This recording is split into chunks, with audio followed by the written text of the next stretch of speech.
Good morning, my dear student. Today I am here to talk about pharmacognosy.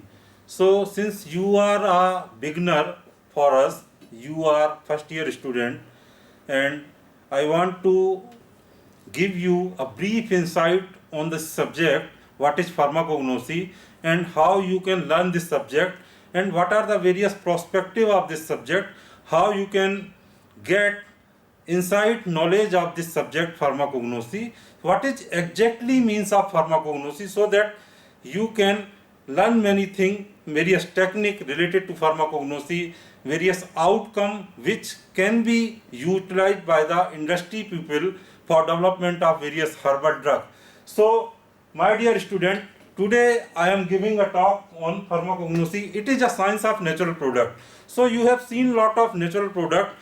Since India is a very rich in biodiversity, lot of medicinal plant, lot of animals, lot of microorganism, lot of minerals products are nowadays utilized for the various purpose.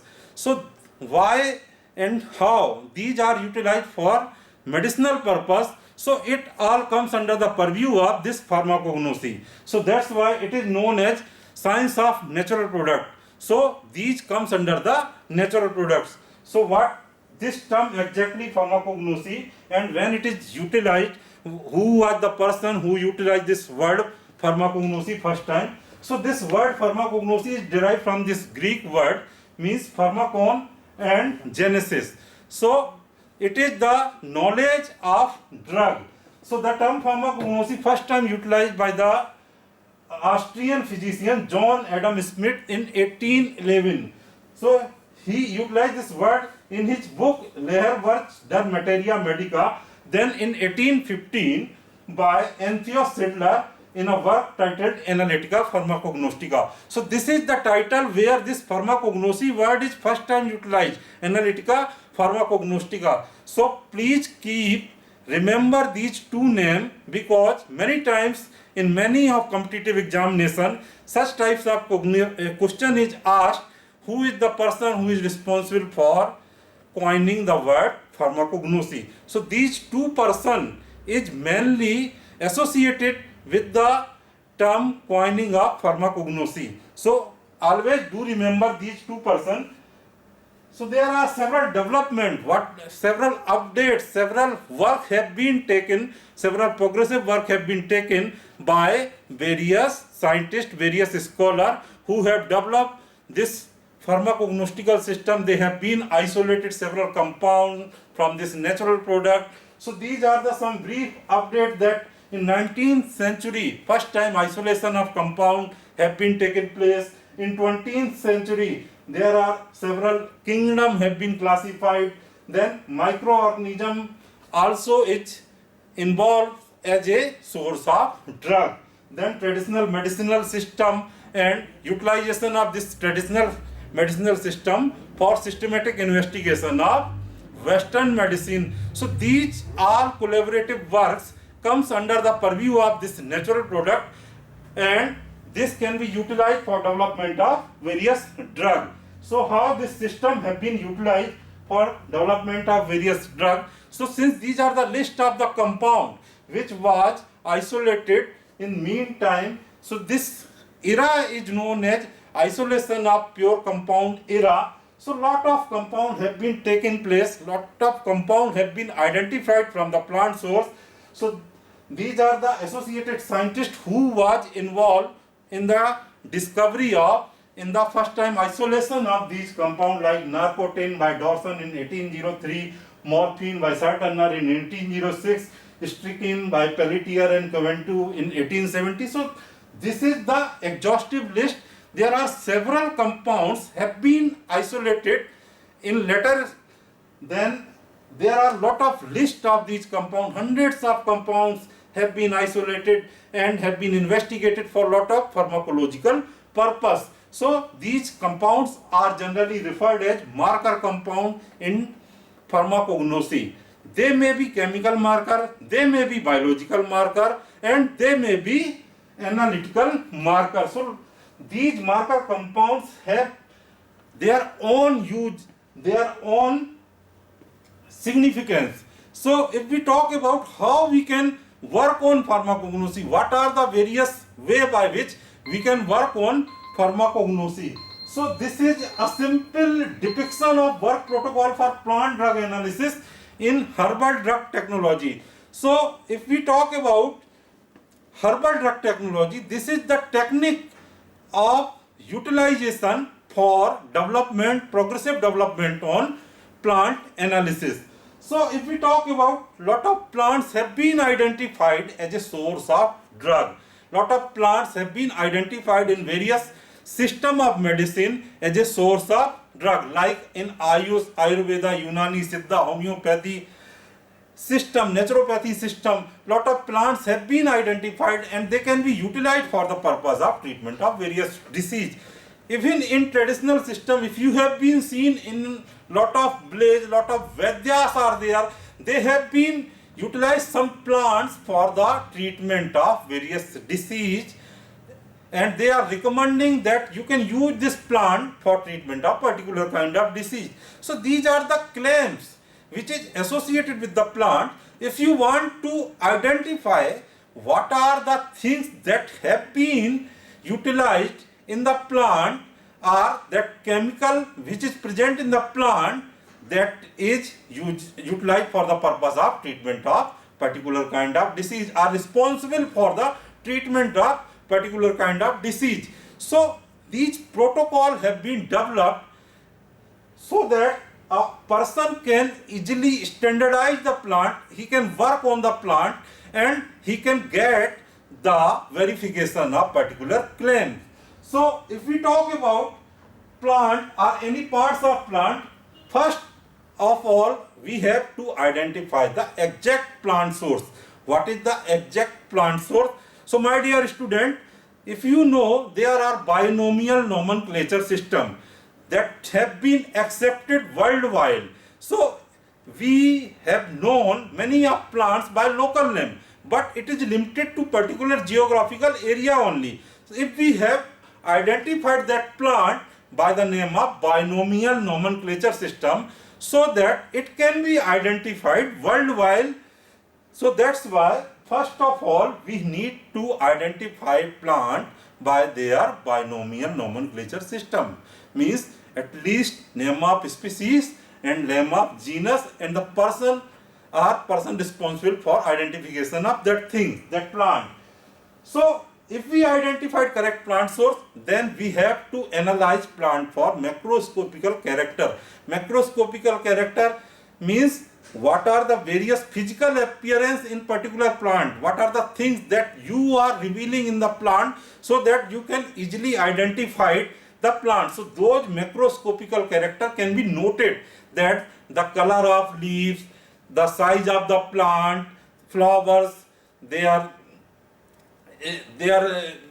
barks and other things, physical appearance, odor, taste. So these all comes under the macroscopical character. Then there are microscopical revelation of that particular plant. So we can go for the transverse section of particular plant part, so that we can identify what are the various features that can revealed in under the microscopy. So those features can be noted. After that, this is first we identified the plant, then microscopical character, then microscopical character, then after that we can pulverize, we can go for the powder of particular plant from pulverization. So that powder can be analysis for S value, heavy metal, extractive value, forming index, moisture content. So these are the various physico-chemical character of particular plant. So these are unique in nature, because every plant there are lot of content variations. So that content can be reflected in the form of S value, heavy metal, extractive value, forming index and moisture content. Then the pulverized plant material, that powder plant material, can undergo for the extraction. So extraction is a squeezing of many chemical compounds which is present inside the plant from plant matrix in the form of certain solvent. So that extraction can be done either direct extraction or successive solvent extraction.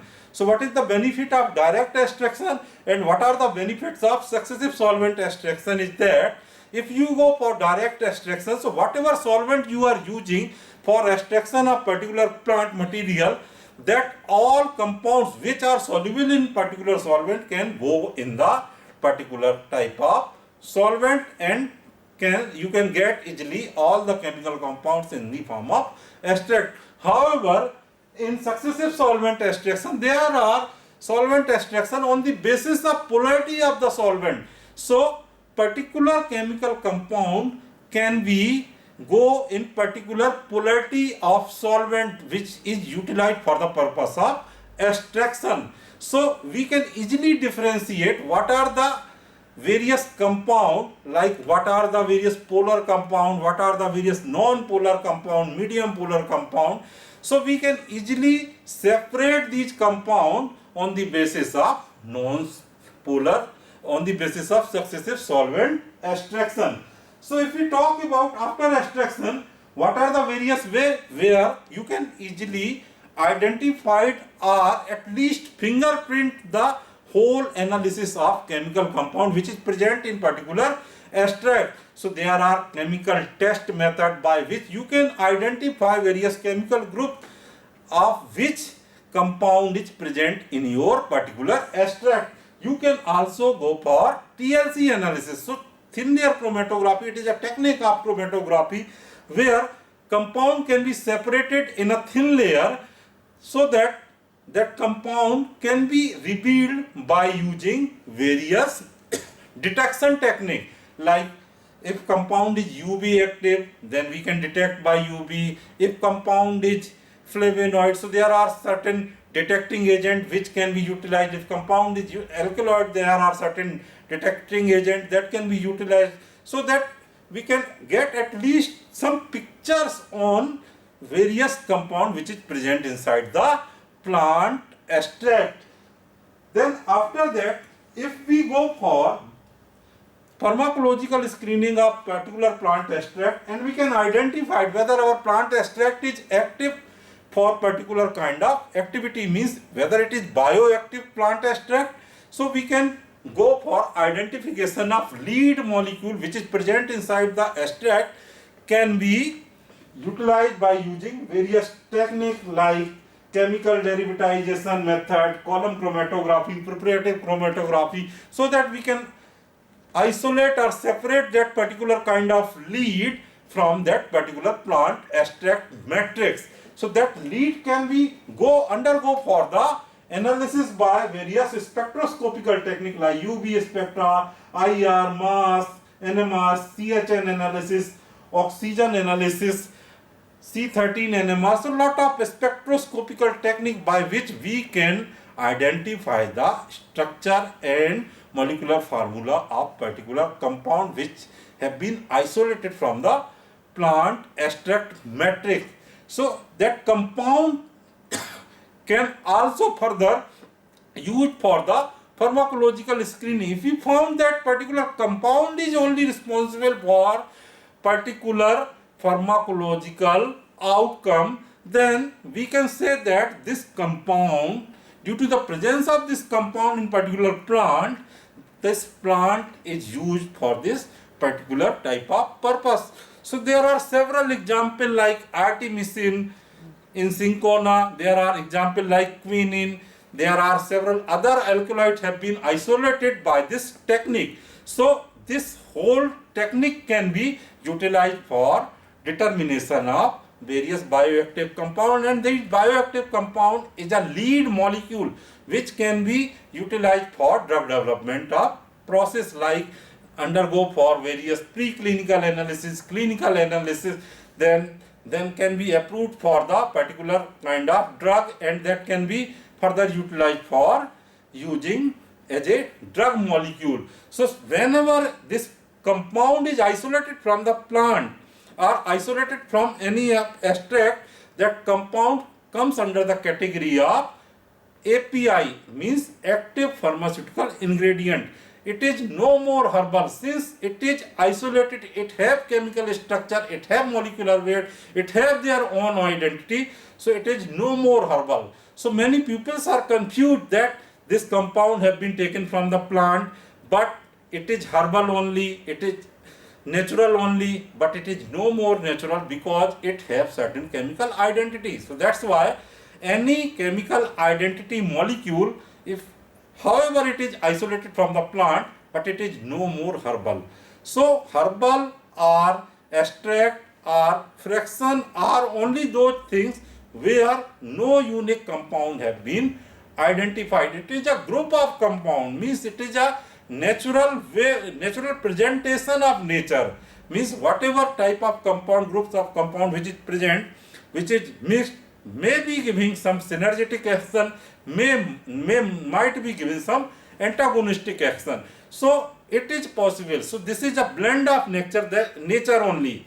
If it is isolated, then it is not a blend of nature, so it is no more natural. So these are the techniques. There are certain HPTLC, HPLC, UV spectrophlorometric technique which can be utilized for the analysis of particular compound. If you want to identify the content of any compound which is present in particular plant or which is present in particular formulation, can be utilized for the purpose. So these techniques can be used. Then there are several animal study, animal model, in vitro model, clinical trials, which can be utilized for screening of these plant molecules, these plant extract, and can be utilized for the purpose. So my dear friends, my dear students, these are the techniques which can be utilized and comes under the purview of pharmacognosy and can be explored further. So these techniques are generally utilized in coming semester in various industrial techniques. These techniques are associated in various research activities. These techniques can be utilized. So this is the summary. In summary, if we can say, by pharmacognosy, by means of pharmacognosy, by utilization of these techniques, we can standardize any herbal material, we can analyze any herbal material, we can formulate any herbal material, even we can go for the drug discovery pathway by using these natural plant, natural product. So these techniques are utilized. So this is the summary. I understand that you might have gone with interest so that you can learn these technique and you can ask me anytime about in details what are your area where you want to take any interest. Like if you have certain query related to these techniques, you can always meet me, always ask me. I have a detail on these techniques. So if you have any interest to work on certain techniques, certain plant extracts, certain known plant or certain known traditional medicine or certain known herbal formulation, if you want to work on that, if you have any query related to development of these formulation, these techniques, how these technique can be utilized for your purpose, so I am always available. So please ask me anytime. Thank you. Thank you, sir.